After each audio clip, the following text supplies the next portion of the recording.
I For thought, sure. yes, maybe best to start off with a little introduction to your fine self, Todd, and Sure. I'll do a little introduction as well for anyone watching. So, topic of today's conversation is going to be very much focused around veterans in the cannabis industry, and then some of the motivations for that, the wider sort of context to veterans issues around cannabis, the use of other drugs as well, and a bit about, I guess, military culture too, Todd, and how that maybe contributes to some of this conversation too. So we have with us today Todd Scattini, who has very kindly offered to talk us through some of this cannabis military realm and that sort of relationship that's sort of emerging now. And so Todd is a military veteran, multilingual, and I guess maybe best described as a expert in military relations and international communication around some of those high level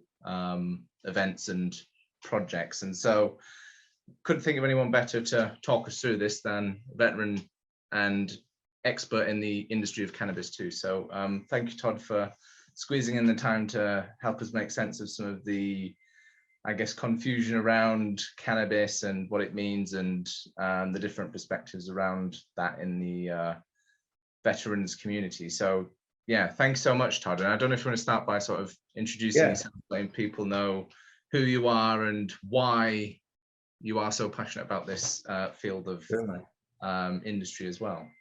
Certainly, yeah. So thanks a lot for the introduction, Chris. So my name is Todd Scattini. I'm a retired U.S. Army Lieutenant Colonel. I served for 27 years in the U.S. Army. I was an armor officer. I started off actually as an enlisted man. Then I went to the West Point Preparatory School and then on to the United States Military Academy at West Point. I graduated from there in 1996 with a Bachelor of Science. I majored in Russian and German. Oh, and by the way, I forgot to say, when I was enlisted man, I learned Czech and Slovak at the Defense Language Institute. So I was focused quite a bit on languages, throughout my career. When I was commissioned as an armor officer, right? So tanks and Bradley fighting vehicles and all the stuff you see, running around battlefields today. I was a cavalry officer in Germany. And then I became a foreign area officer, or a FAO is what we call them. A foreign area officer is a specially trained Army officer that is focused on providing best military advice and strategic advice to military commanders, ambassadors, serving on international military staffs and in embassies around the world. And so I was really lucky to be a European foreign area officer. That was my area of focus. So NATO, the EU, the OSCE, the Organization for Security Cooperation in Europe, all of those organizations were kind of my area of expertise and my area of focus. I was fortunate to live in Germany for 3 years, where I commanded a cavalry troop.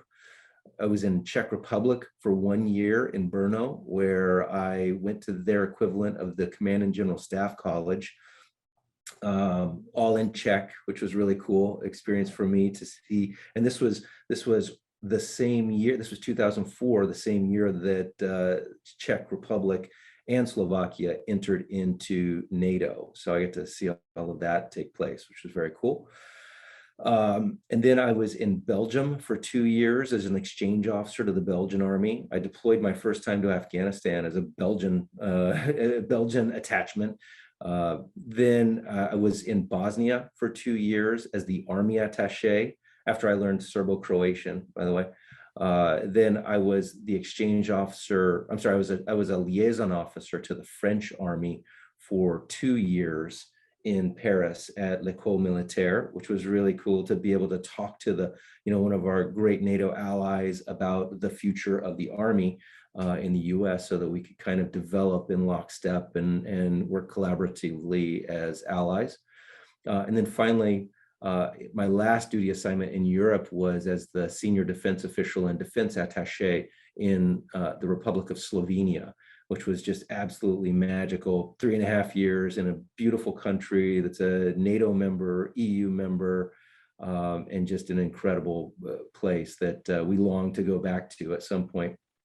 in terms of my family. I finished up my military career at the Command and General Staff College in Fort Leavenworth, Kansas, where we teach mid-grade officers how the Department of Defense develops strategy, how we execute strategy. And I was privileged to be able to talk to students for, a year and a half about how that strategy gets executed in countries through embassies and through military action and military cooperation. It was just fascinating, man. So I had a beautiful career that I'm very, very lucky.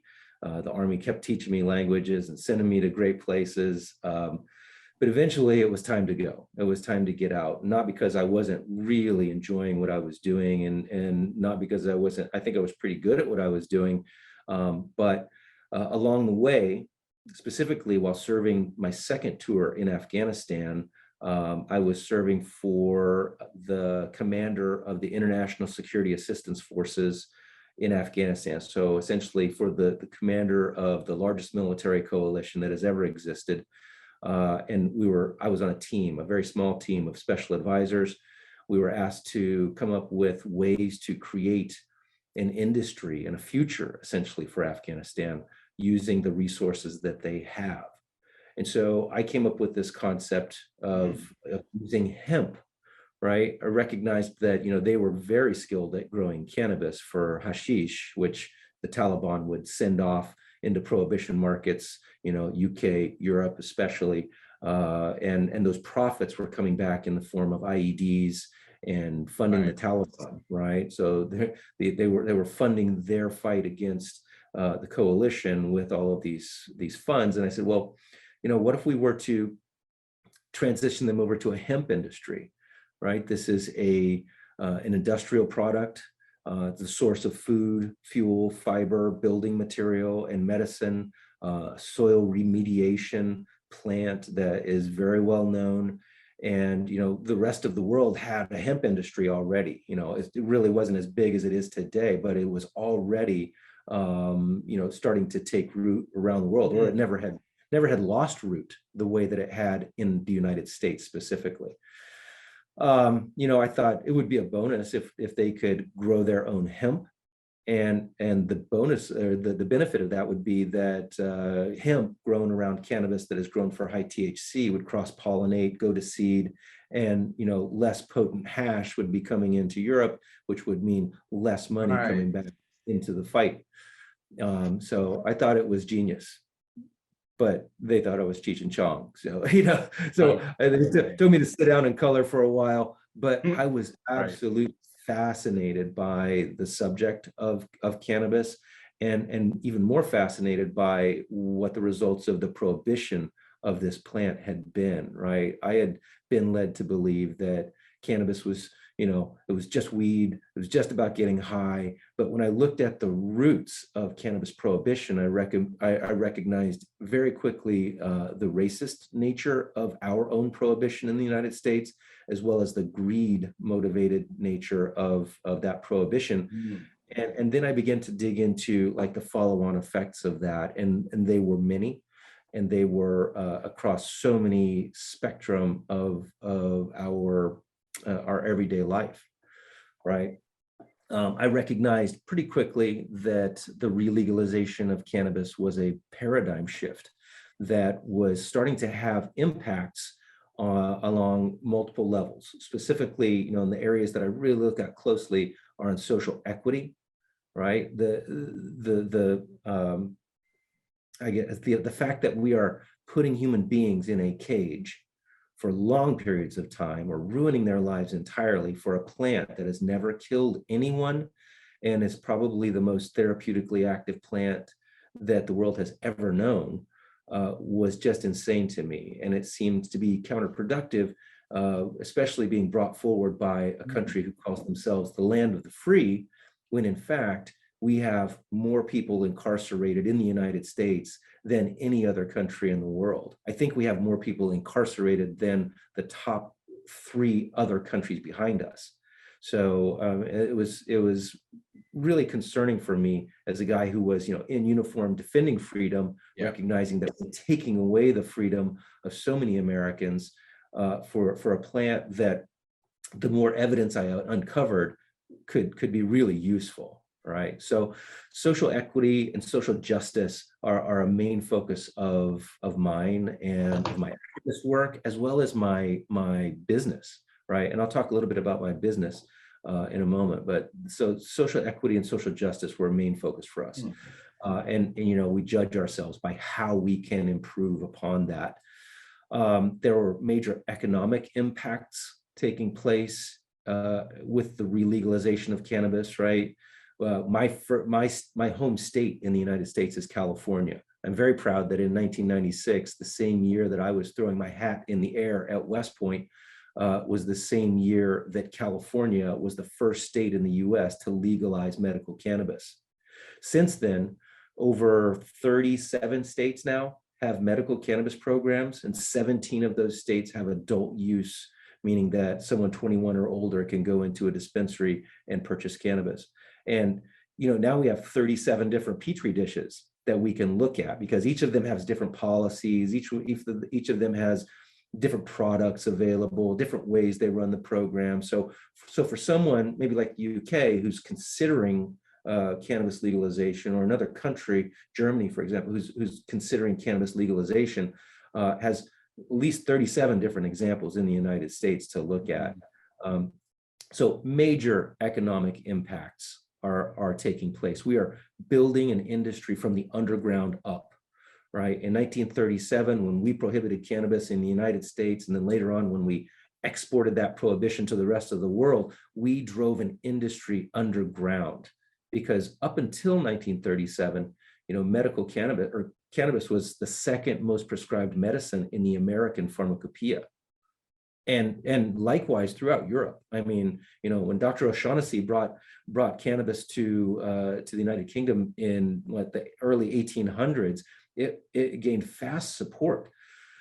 So it was pretty clear to me that something fishy was going on, and that the powers that be that prohibited cannabis had something else in mind. But there are major economic impacts that are being made, both on a personal level for people coming into the industry, as well as on state and federal levels. We just have to look to Canada, look at the results of federal legalization at the moment. And then I also noticed that this industry that was developing was just fascinating and unlike any other industry that I think had ever seen. Right. I grew up in kind of an agricultural family. My grandfather was a cotton farmer in California. My dad is a rancher in California. And, I recognize this is first and foremost a plant that we're talking about. Right. But this industry that begins to develop around this one plant has a lot of room to grow and a lot of room to improve.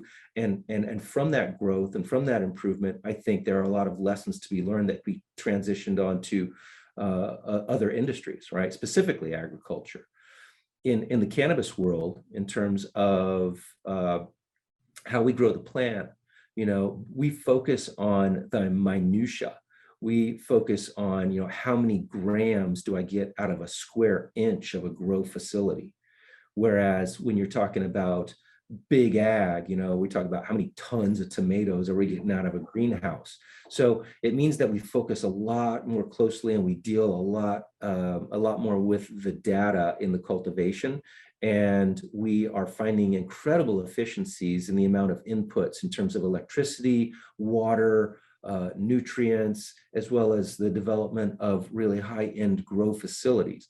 I think eventually we'll be able to transition a lot of that information over to the way we grow food, and perhaps change the way we feed our planet, and start cultivating food that is consumed closer to where it's going to be consumed, right? So I think there's a big sustainability aspect of this piece. But I think the most important shift in terms of moving over to medical cannabis is one in terms of health and wellness, right? This is the most therapeutically active plant that the world has ever known. It interacts with the endocannabinoid system, a system within our body that we've only known about since the mid-90s or so, thanks to Dr. Meshulam and all of the great scientists who have been researching this plant since the 60s in Israel, and others now around the world. we know that this plant is incredibly active, incredibly therapeutic, and works on this system that is responsible for keeping our bodies in stasis in terms of mood, in terms of digestion, and a number of other things. We see that it's starting to address, or not starting to, but it's able to address issues such as pain management, sleep, which is so important, right? In terms of our health and wellness. It's able to address cancers, right? There's evidence showing that in vitro, it's able to kill cancer cells, or in animal models, it's able to shrink tumors. I think the future is really limitless. We're only limited by our imagination and what we can do with this plant. But there's just a huge paradigm shift that is taking place.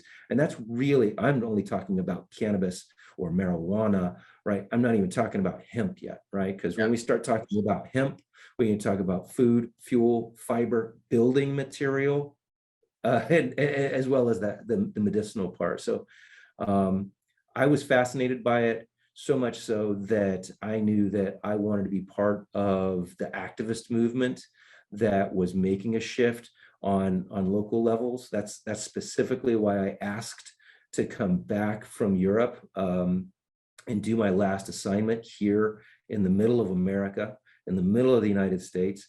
My last duty assignment was at Fort Leavenworth, Kansas, as I said, which is Kansas is a very prohibited state, and it's still prohibited today. However, Missouri, where I live, where I bought a house as soon as I arrived so that I could be a resident here, Missouri was pushing for legalization of medical cannabis in 2016 when I came back to the United States. And they failed to get on in 2016. But I was part of the group that helped them in 2018 get back on the ballot and get approved by voters. And now in Missouri, we have what I believe is one of the best medical cannabis programs in the country, if not the world. So it's pretty exciting to see the progress that we've made. And it's really exciting to be working within this paradigm shift and, to try to be a leader in that. And I try to do that in terms of a veteran, right? Because that's what I saw there was a need for, right? I recognized that I was coming out of the Army into a population of veterans in the United States, that less than 1% of Americans who have served in uniform, but this is a population that was suffering from a massive suicide crisis, right? We have 22 American veterans who will decide to end their life today. We have 10 more who will die of an overdose today, every single day. Right, this is happening. And I knew that I was coming back into a population, and I looked at that from the perspective of a leader, right? Someone who was taught at what most would consider the world's preeminent leadership institution at West Point. The thing that we were taught more than anything was to take care of soldiers, to take care of those troops that were working to defend the country. I think, we have that same responsibility while serving as veterans. And that's what I wanted to do. I wanted to lift my voice as a veteran. I wanted to rally veterans around this subject because, I do believe that it is the veteran voice that will break the back of prohibition because, our voice is respected. They do listen to us here in the United States. And I recognize too, the difference between the way veterans in the US are treated and the way veterans in Europe and around the world are treated. So we have a really unique moment in time, and I'm part of a unique population of Americans that are lifting their voice simultaneously. And if you haven't taken a look, there are a ton of veterans organizations in the United States that are really making progress, both in their states, on a federal level, in Washington, D.C., and even internationally. And we can talk a little bit about that if you want. I'll pause there for a moment to see if you have any questions. No, I was just going to ask, and mention and point out that it's not just you doing this alone now, Todd. It's not just your mission, but basically there's a small army of veterans that are I guess, rebuilding, redesigning, and applying some of those military strategies to revolutionize the cannabis industry. So it's interesting how I don't know how well. It's obviously very well instilled. A lot of this sort of military. Is it a military perspective? Is it an American perspective? I don't know, Sure. but it's that collegiate, I guess, experience and that Yeah. collective Well, movement. I, And I think it's part of this thing that, comes up in military culture. I had one of my non-commissioned officers say to me when I was a second lieutenant, I can't remember, we were fixing something on our M1A1 tank, and I was just like, well, that's kind of stupid. And he goes, sir, if it's stupid and it works, it ain't stupid. And I'm like, you know what, you're right. And so in the military, we cobble a lot of things together, but we make stuff happen for sure. Mhm. And it is a military perspective. And we look to, as you can see behind me, I have tons of books that I look to history to tell me a little bit about the military perspective. So I'll give you one example. Excuse me. Nice shield there as well, isn't that? What's that? This is from this was my going away gift from Bosnia when I was the army attaché there. But yeah, so this is a little piece of American history. Sorry if I don't know if you can see it with the shine, but this is a book that was written in 1895. It's called Horses, Saddles, and Bridles, written by Major General William H. Carter. William H. Carter was a cavalryman. He was a West Point graduate from 1873. He was the recipient of the Medal of Honor for bravery during the Indian campaigns in the western part of the United States. He was in Arizona.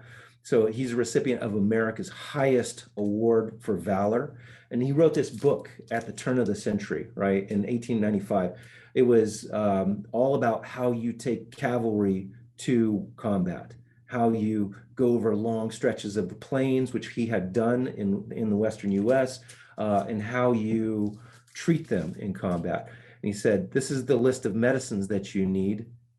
And I guarantee you, you won't guess which one do you think is the first one he said It's you got to must be cannabis at the top.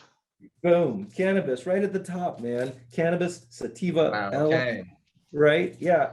And so he talks about it, and he talks about its superiority to opium, right? Because Wow. at the time we had competing medicines. Opium is also a long Right. time used medicine for human beings, but cannabis has about 8,000 years of existence or usage by humans as medicine. Well, he said when horses are out on the plains, there are injuries that take place, and there are they'll eat native grasses and it gives them bloat, and they have all kinds of digestive issues. And he talks about how you make a paste, you would feed it to the horses, and it would cure their Okay. indigestion, cure all of their issues. Or you would put a paste and put it onto a salve, onto a wound that would heal it rapidly. So I look at that as an indicator that this has been looked at by the military for a very long time, to include West Point graduates. Mm. Um, and then further, in 1925, when the U.S. Army was in Panama with our partners, the Panamanians, and we were building the Panama Canal, it was noted by leadership that some of the soldiers were smoking this stuff called marijuana that the locals were smoking, right? They would use it in the evening.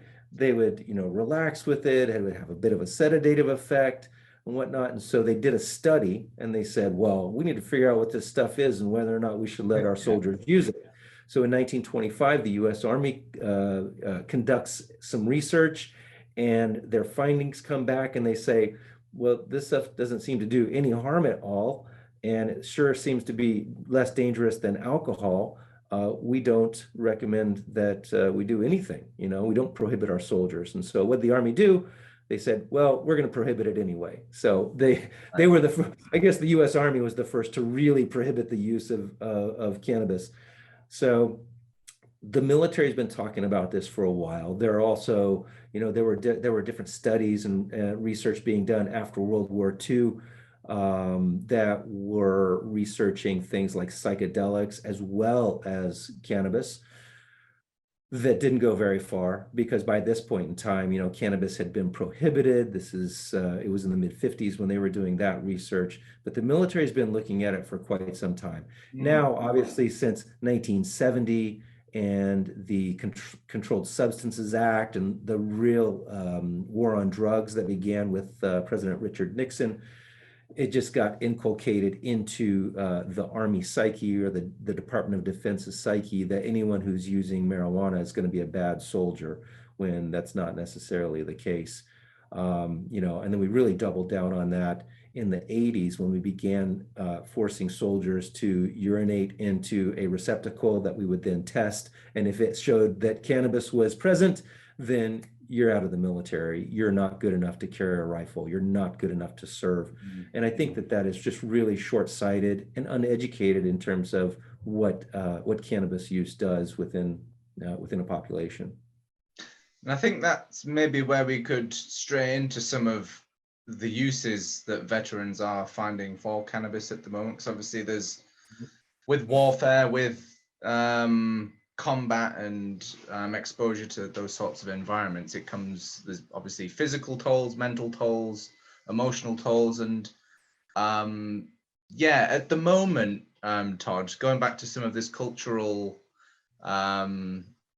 perspective in this sort of entrenched culture in the military, how do, should I say, veterans typically respond, and what is that usual culture around managing the emotional side, recovery side, health side of combat, and that, I guess, will to improve as well? Like how is that environment? So what I would say is that, you know, most soldiers come out of the military looking for a job, right? And so many of the jobs that we're looking for perhaps include a security clearance, or one has to take a drug test. And, you know, so they really shy away from cannabis.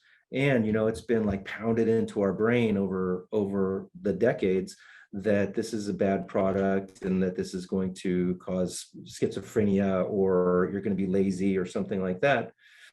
So most soldiers don't try to use cannabis upon exiting the military, and instead move over to the Veterans Administration's healthcare system, which is heavily reliant on pharmaceuticals such as OxyContin or other opioid products, or sleep aids and things like that, because those are major issues. Soldiers are trying to deal with chronic pain most often, right? That's the number one thing, that the number one physical complaint coming out of the military is chronic pain.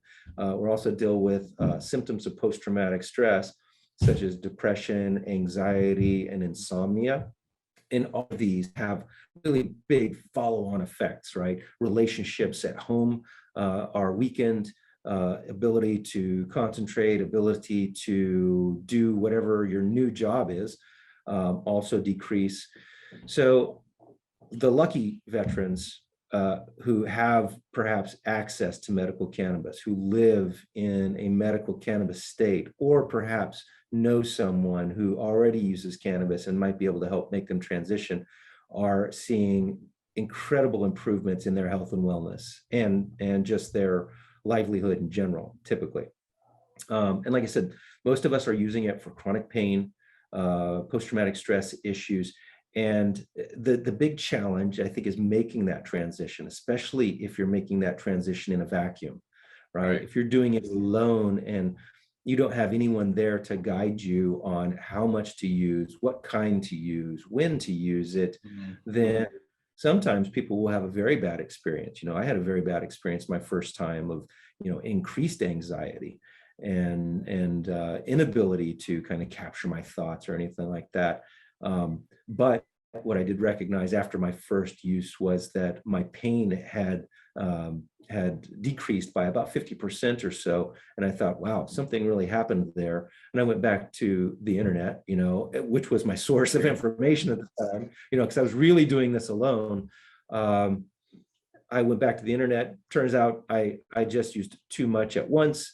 And, you know, the next time I was able to use a little bit less, and started to manage and experiment in different ways. And now I think I've got it dialed in personally on how to use cannabis and when to use cannabis. But yeah, I really think that the veteran population is, you know, the population that is, you know, that I focus on, because they are in desperate need for some method of treating post-traumatic stress and chronic pain. And, that's what I'm trying to bring to the table. And everyone always laughs at me when I say I want the Department of Defense, and especially the Veterans Administration, to get behind this. Everyone says, oh, yeah, that's going to be a tough fight, Well, all these books back here behind me, they're not about easy fights, man. They're not, they didn't teach us about easy fights at the academy, and we didn't fight any easy fights while I was serving in the Army.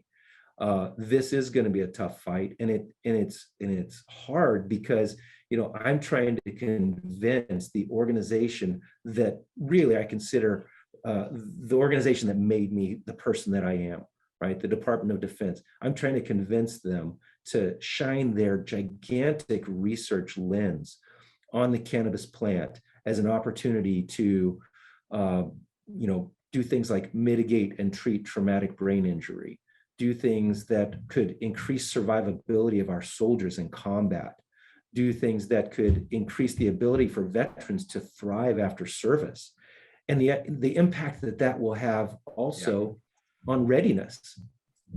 This is a readiness issue for any military, right? Today in the United States, I guarantee you there are thousands of soldiers who are in uniform today who are trying to decide whether or not they will continue service or they will get out so that they can have access to medical cannabis. Right. There are hundreds of thousands of young people today, right? Young people, by the way, if you're 18 years old today in the United States and you are eligible to sign up for the military, that means that you've lived potentially in a state that has had medical cannabis your entire life, right? So they're sitting outside of a recruiter's office thinking, well, I could either serve my country and have my ability to serve judged by the content of my urine, or I could go try to do another job somewhere else, right, where they're not going to make me pee in a cup to tell whether or not I'm a person.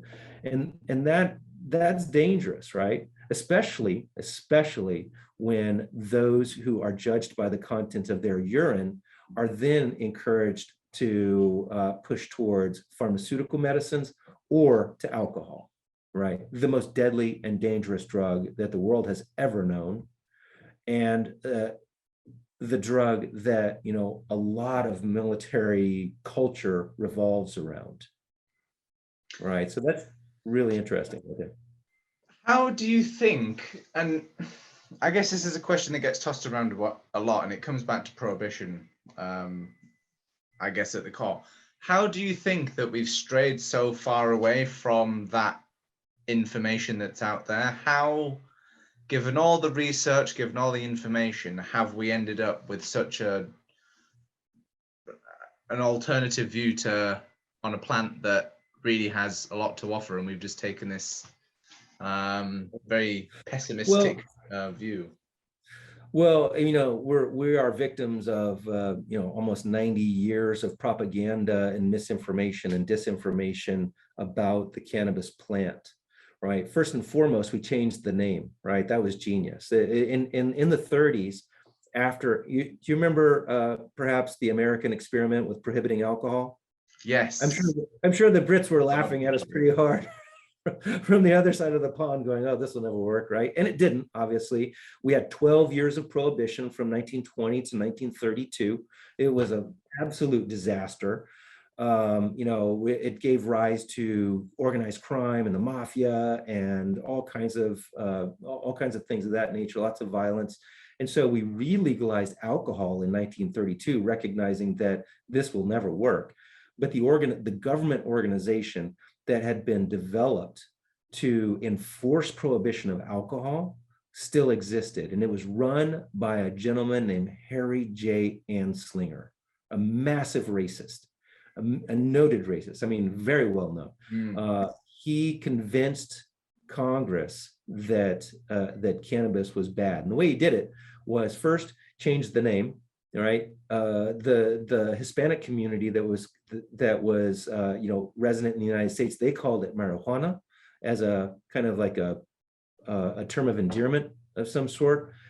He changed the name to marijuana, and then enlisted media. Enlisted the Hearst Corporation first and foremost, right, which was run by a gentleman named William Randolph Hearst, who the Hearst Corporation, as you know, owns so much media around the globe. At that time, there was a newspaper magnate who also had large forestry interests, tons of forests to make paper for the paper mills that he would then print his paper on. So Harry J. Anslinger, William Randolph Hearst, they collaborated to denigrate cannabis or marijuana by yellow journalism, by putting out these absolutely, elaborate stories of murder and mayhem, all brought on by marijuana, right? They enlisted Hollywood and made movies like Reefer Madness. And then the oil companies began to get involved because we learned that we could make hemp into plastics and composites that were far superior to plastics that were being made from petroleum products.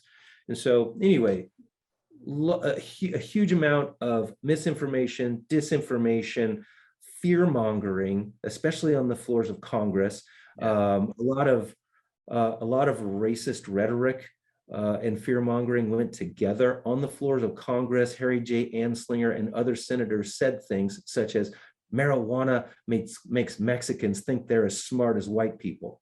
It makes Black people look twice at white women, and just frightened everyone, and I guess followed on with that line of thinking, and that's kind of how it took place.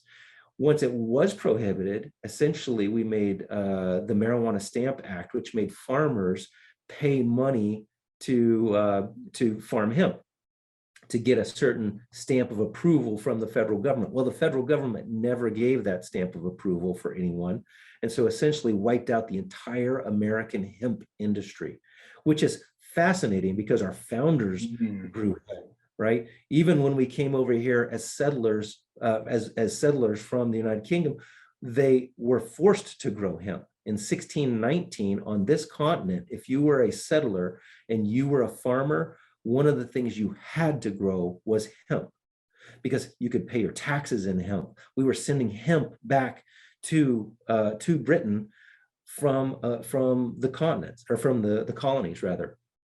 So we have a long history of hemp in the country, but in 1937, in one fell swoop with the Marijuana Stamp Act, we wiped it out entirely. Just fascinating history. It's very hard for people to believe that this misinformation's been sort of systematized and compounded and industrialized almost, and now we're sort of uncovering the information that was held back and having to sort of re-implement this and re-advocate for it and undo a lot of the, well, years worth of sort of prohibition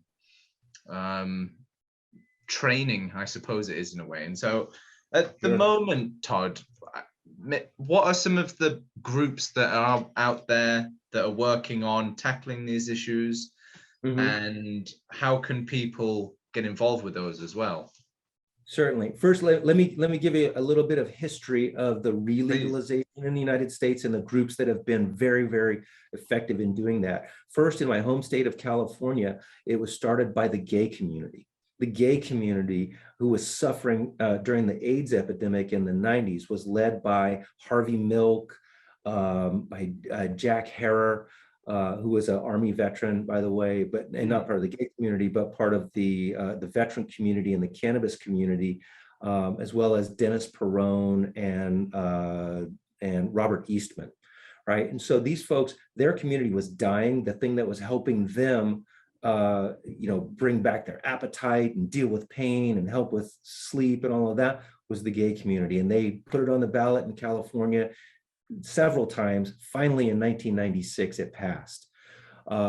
Fast forward, several Western states began to legalize under the same auspices, and then they started to add in things like social justice and such.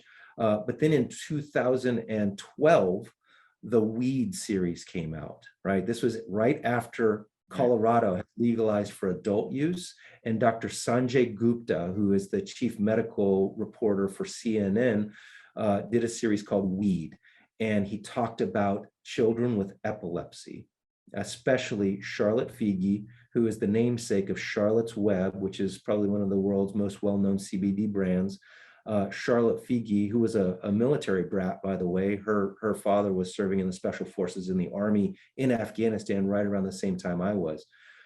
She had Dravet syndrome, and he did the story on her, how modern medicine, pharmaceuticals were absolutely having zero effect, actually having a negative effect on Charlotte Figi, and transitioned her over to CBD, cannabidiol, from growers there in Colorado, and absolutely saved her life. Went from 200 seizures a week to like 1 seizure a month. And from there she began to progress and to speak and dance and talk and go to school and do all kinds of great things. Sadly, she's passed away recently, but it elongated her life by almost a decade. So then now, fast forward to now, the groups that are really making a statement are the veteran organizations, right? And this includes groups like the Veterans Action Council, which I am a part of. You can find them on Facebook, and they have open and free weekly sessions that you can join in, and bring, the veteran community can speak there. But they do things like they stomp the halls of Congress in Washington, D.C. They write language. They wrote the language for the United Nations World Health Organization that was presented to the United Nations, which was eventually adopted, and the United Nations from that took cannabis off of Schedule 4 of the list of most dangerous drugs, which really opened up the prospect of medical cannabis research on a global scale. Other groups that are doing great work, we just started a foundation called the Hemp for Victory Foundation, which is a foundation that I started with my partner Robert Head out of Texas, which is still very prohibitive. It's basically an organization that intends to facilitate the conversation around cannabis by hosting events and inviting DoD personnel, Department of Defense, and VA personnel to join in that conversation and meet the patients, meet the veterans who are using cannabis, meet the doctors who are leading in research, and start thinking much more broadly about the impacts of cannabis legalization, and again, how it can save soldiers' lives in combat, how it can help veterans thrive after service, and also what it means to the military family and just the military community in general. So those are some of the main organizations. In terms of social equity, all right, which is a main focus now. This is we're starting to see societal change being impacted through the re-legalization of cannabis. And by this, I mean that certain states in their licensing process to become a licensed operator in a state are giving special dispensation to those who were perhaps targeted in the war on drugs, right? This means mostly African-American, Hispanic, people of color, poor communities that have been targeted by cannabis prohibition are now getting an advantage in the licensing process. We've seen this now in Illinois. We've seen this now in New Jersey. We're seeing it in New York, where if perhaps you have a cannabis conviction, it will be expunged and you get to move to the front of the line when in consideration for a license. Wow. Because right now, the cannabis industry looks largely like me in terms of ownership. And those who paid the price up until, well, those who continue to pay the price, because there are still so many people behind bars for cannabis cannabis crimes. Those are the ones that we want to see kind of move to the front, because if we don't, there will be a huge imbalance, and it's going to have an even more deteriorating effect on communities of color if they're not allowed to participate in this industry. And it's one of the main things that I do with my company is try to get people of color licenses in states where they operate. For people who are still on the fence, Todd, around cannabis, I see the medical benefits, but I'm not sure whether I agree with the ethics of it.